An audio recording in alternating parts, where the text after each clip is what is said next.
जंगल के हरे भरे इलाके में एक खरगोश बाप थम्पर अपने नन्हे बेटे बीनी को एक अहम चैलेंज के लिए तैयार कर रहा है। अजीम छलांग। ये एक सालाना मुकाबला है जिसमें नौजवान खरगोश अपनी छलांग लगाने की महारत का मुजाहरा करते हैं। बीनी शर्मीला है और ऊंचाई से डरता है और अपने वालिद की शानदार छलांगों के सारे में दबाव महसूस करता है।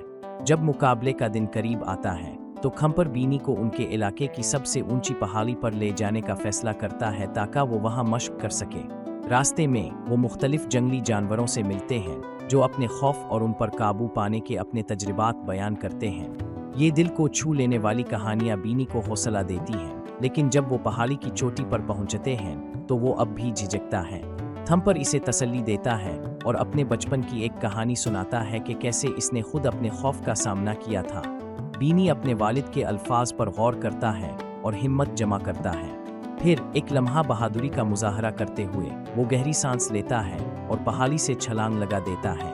वो हवा में एतमाद के साथ अलिफाता हुआ नीचे उतरता है और कामयाब